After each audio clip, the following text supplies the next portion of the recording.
Welcome to Pagan Coffee Talk, a traditional Wiccan podcast where we will discuss topics affecting the pagan community from a traditionalist perspective. The topics we discuss are picked from our magical hat and the discussions are unscripted. The talks will be led by Lady Keegan, second degree priestess. She's joined by Lord Chase Knight Smith, elder and high priest of third degree. Pagan Coffee Talk is brought to you by Life Temple and Seminary.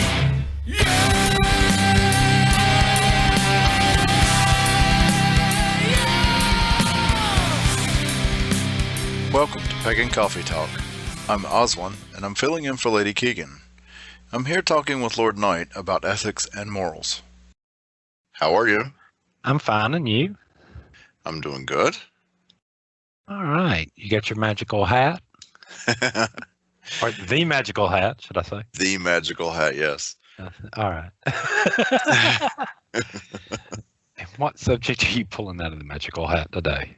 Today we have ethics and morals. Thought you might like that.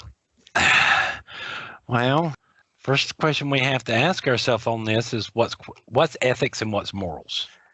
Well, let's see. According to Webster Dictionary, morals are concerning or relating to what is right and wrong in human behavior. Or 2, based on what you think is right and good. Or 3, considered right and good by most people, agreeing with a standard of right behavior.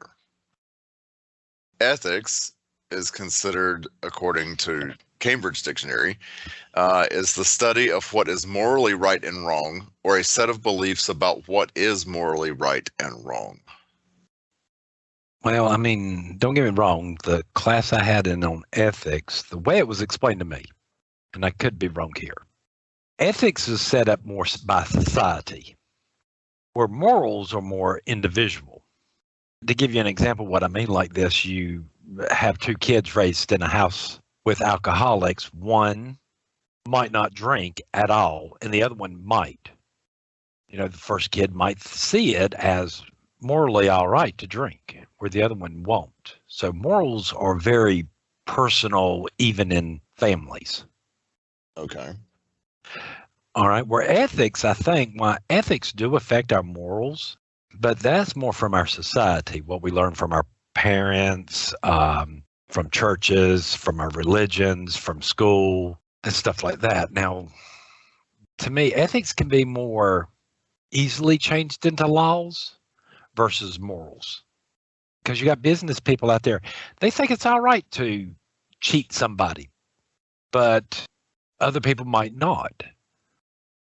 There's no crime against that. So I don't see where you can regulate people's morals. Does that make sense?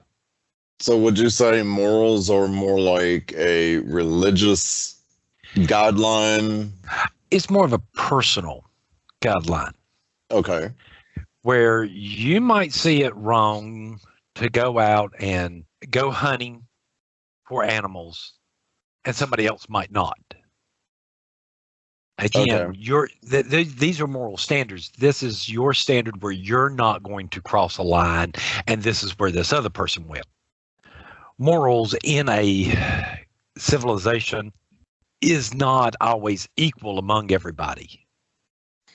What you might think is moral and what somebody else thinks is moral could be completely different, even in your own family. Okay.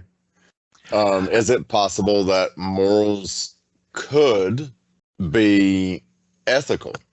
Yes. And there is a possibility that our ethics from society might shape our morals. Like in our ethics, we think it's wrong to murder people, which shape our morals that it's just wrong to randomly go around killing people for no reason whatsoever, just to do it. Okay. But again, you also have to remember when we're looking at morals, there are people out there who do think it's okay. They have no problem with this. Do you see what I'm saying? Yeah. Ethically, yes, it's wrong. Morally, it could probably be questionable. It could be debated. Okay. So what shapes our morals? Life's experiences, fear, I mean, again, if you're afraid of something, you're not going to do it. So if you're, I don't know about you. I know when I was raised up, at a certain age, I had to go out and sit outside the garden with my little 22 or my pellet gun, whichever one I had over at Grandma's house, and shoot the squirrels out of the garden, and along with blackbirds and stuff like this. Other people might not see this moral. I don't have a problem with this because I understand these are pests in a garden. Right. So morally, the idea there is that you have to feed your family and that these things are stopping you. Where other people might go, well, how dare you? It's just a cute little squirrel.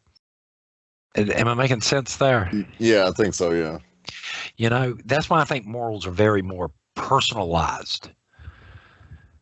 Because it does explain where in the world you can have these people that are raised in like the same household, in the same settings and stuff, and one person will shoplift, the other person won't. Okay. When you're looking at ethics, we're talking about a society. And even then, ethics changes even within like countries. The United States has a particular set of morals and beliefs as a whole. But there are regional ethics and morals in certain areas of the country that don't match up with each other. There are certain things you can get away with in California, like smoking pot, that you can't like on the eastern seaboard in North Carolina. People in North Carolina think this is immoral to do. Some of these people think it's immoral in North Carolina, but the people in California and Colorado don't. Okay, well then question is, what shapes our ethics? You say it's societal based, but how does society determine what is ethical and what is not? Well, I mean, your first introduction to all this is through your parents.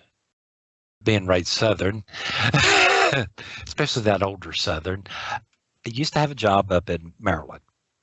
And the lady I worked for, very nice lady, I had a lot of respect for her. In the South, women in positions of authority are referred to as ma'am. It has nothing to do with your age. It is supposed to be a sign of respect. Me and my boss had a big problem with this because she would say something and I would go, yes, ma'am. And she would be like, well, that makes me feel old. And I'd have to explain to her, no, from my culture to up here is a little bit different. This is a sign of respect, has nothing to do with your age. So yes, you can have a 14-year-old girl in charge of your choir service. And yes, a Southern person is expected to refer to them as yes, ma'am, because they're in a position of authority. It is to show respect for that. Okay, so, but is that ethics or is that morals? That's ethics. That's ethics because that's just what's done in the South. Right. Versus what's done up north. I mean, and again, from North Carolina to this part of Maryland, we're not talking about a big long drive. We're talking about a day drive. Yes, it is a long drive, but you can do it in less than a day. And there's that big of a difference between the ethics and morals up there or certain things compared to down here. Because there are certain things I did up there that raised eyebrows that down here wouldn't. Nobody in the South ever thinks of anything wrong with, especially when you're in a small town, sticking your head out the door and going, hey, where's this, to some little old lady. She'll just stop in the middle and go, well, you just need to go over here. They're real good. And, you do that up north in some places, you might get a dirty look. Okay, well, then since we've sort of defined what morals are and what ethics are, let's look at some of the more witchy aspects, quote unquote, witchy aspects of ethics and morals. Oh, you want to put that witch logic in there? Well, of course. It's what we do. But just in case anybody don't know, witch logic sort of goes... It's not like your normal scientific logic. It sort of goes... Yeah, sometimes it does. All right, but no, I mean, let's look at some of the aspects of witchcraft, like keeping your word. Let's start there. Keeping your word, is that moral or is it ethics? Or Well, is it both? well, let's. These are more of our ethics. So we have the whole entire concept of keeping your word. We also have the ethics and morals of being responsible for one's actions. We also have, the concept of balance as part of our ethical framework. Standing strong in your beliefs and knowing why you believe what you believe. Right. These things are important. But from these few concepts, we get a lot of stuff from these. But again, are these morals or are they ethics? These or are would they be both? These would be ethics that could affect your morals. Okay. Well, let's start with keeping your word. Okay. Let's delve into that a little bit. All right. Well, first of all, you got to understand, why is this concept important to us? Right? And again, could be wrong, but here's my theory on it. The first spell, the first magic we ever did was reach into the ether, take an idea, and communicate it to someone else. When you start to realize how powerful this spell or this type of magic is, it changes the whole entire world. When you look at animals like dogs and other pack animals that work together, they have to sort of figure it out for themselves, how to work as a group. Right. There might be a lead animal and stuff like that, but then it's still its own body languages and suggestions and gestures and stuff like that, which leave a lot of room for interpretation. But when that first person looked at somebody else and went, ugh, and pointed to a tree, first of all, is he talking about the tree? Is he talking about a specific tree? Is it a location somewhere in the world? When you start grappling with the fact of how big some of these concepts are using language, it becomes different. Right. There's easier coordination between hunters and other people to be able to trap bigger animals because they can plan ahead. They know what they're going to do. Most pack animals don't. They do, but they don't. They do it from instinct, but this is different. This situation's different from the last time we caught a deer. Right. So again, this becomes important to us. So we have to keep our word. If we don't, none of the spells or anything we do, from casting circles to, celebrate with the gods to casting spells, aren't going to work. So this is not adaptable to your situation. This is just something that you need to do. Right. Because again, how are you going to cast a spell for anybody? How's anybody going to have any confidence in you when you're sitting there going, oops, that spell backfired, or that spell didn't work? I mean, I'm being honest. We are supposed to be priests and priestesses of the religion. We're supposed to give out wisdom. And how can we give out wisdom when we don't even know what in the hell we're talking about? Exactly. And if we sit there and tell you, hey, we're going to call you in 5 minutes, that call comes. Right. Even if it's just to say, look, I can't really talk at this time. I need to call you back at a better time when we can have this discussion. Yes. Or send a text.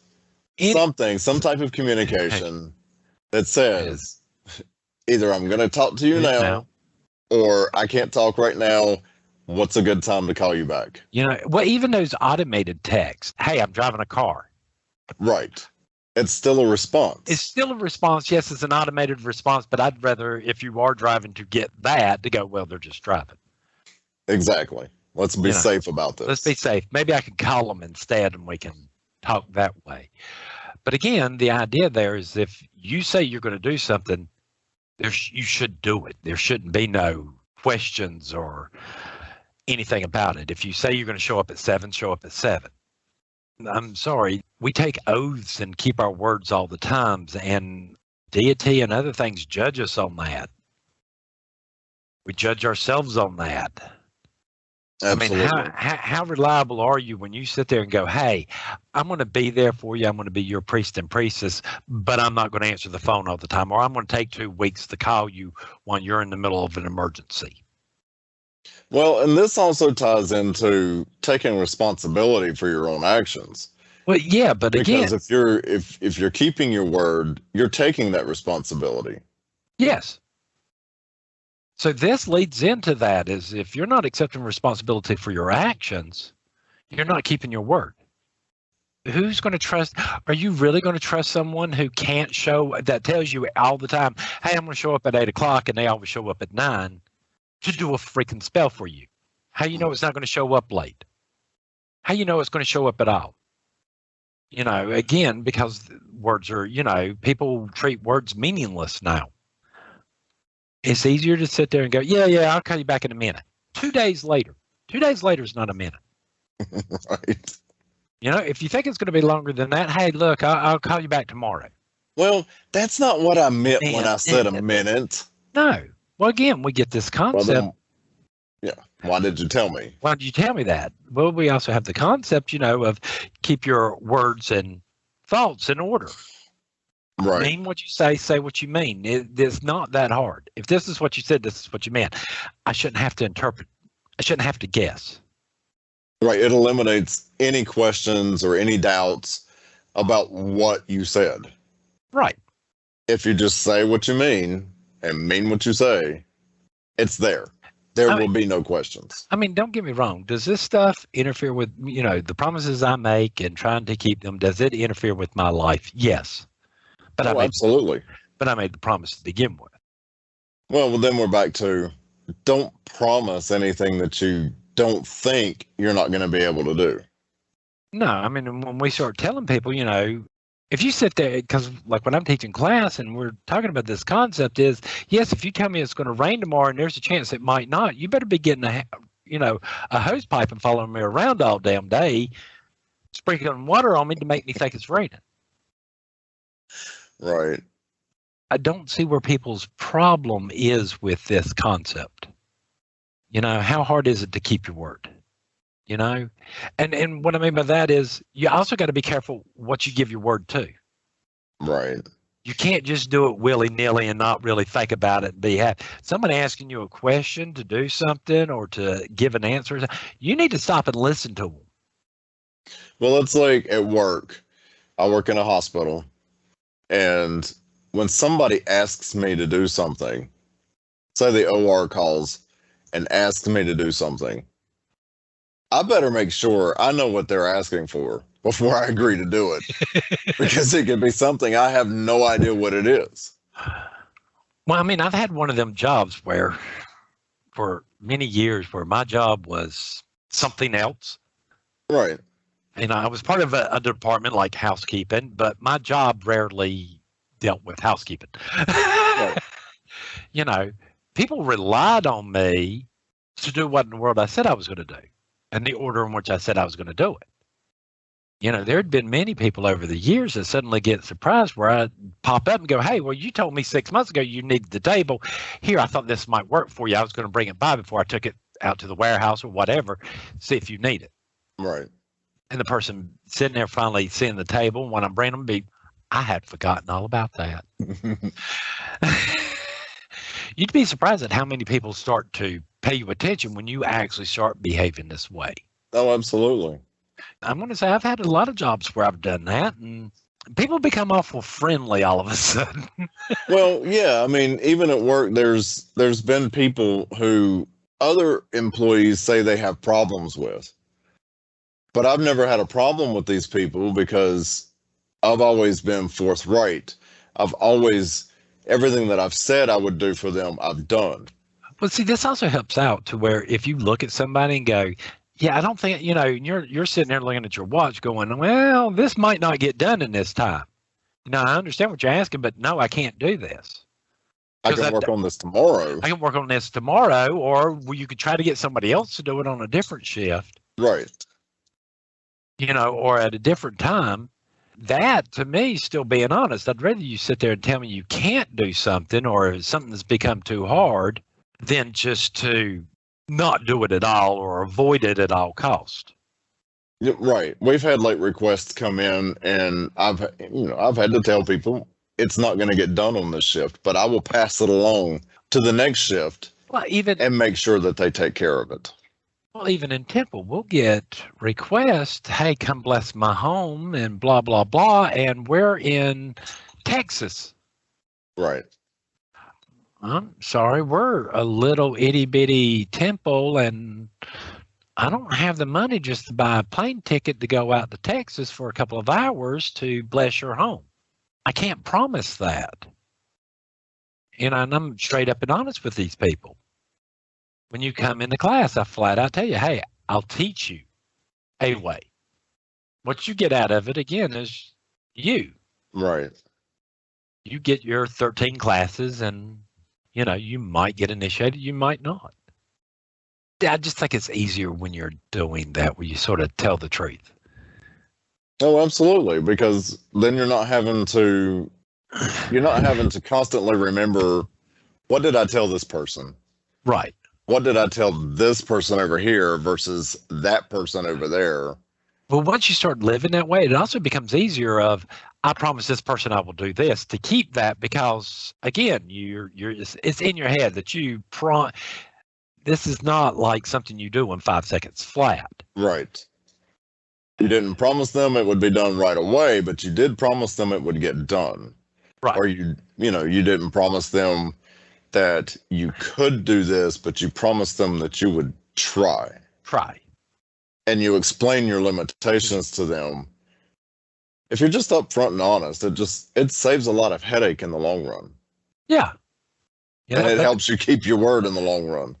Because a lot of people, I'm sorry, you get jaded, because how many times do you show up for coffee and somebody don't show up?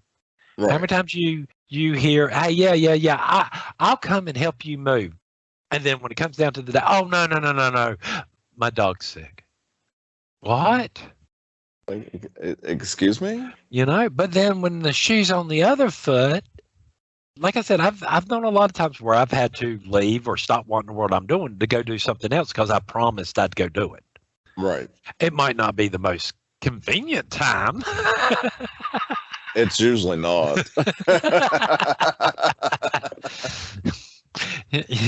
I can think of some really bad places I've been, stuff I was doing, and oh yeah. And people start showing up for class, and you're like, like, this is not really a good time, but damn it. I told them I was going to do class at this time, so therefore, certain things, other things have to wait. Right. And it's not just the fact that they're at the door, and going out there and telling them, well, we're not going to do class today, or come back in 20 minutes. Right. Can you just go up the road for a few minutes? Maybe stop, get something to eat. Come back. Come back in about an hour. It doesn't work that way.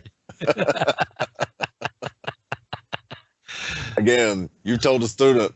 Right. This time, they showed up at that time. They expect things to start at that time. Because you said so. So you literally have to drop whatever else it is that you were doing. Well, so let's think about this in the pagan community. How much effort do you think it takes on my part to keep my mouth shut when you show up to a witchy or whatever event, and there's supposed to be something going on at a specific time, like ritual, and you're there and you're standing there, mouth gape, ready to start, the whole 9 yards, and everybody else is just nowhere to be found. Right. But yet you're sitting there with a brochure that says, hey, ritual will start. The opening ritual for this gather will start at this time. Right. And then it's 15, 20, 30 minutes, 45 minutes later. 5 hours later. Or it just doesn't happen. All right. Okay. And then you're supposed to be casting circle. You can't even tell us what time to show up for circle.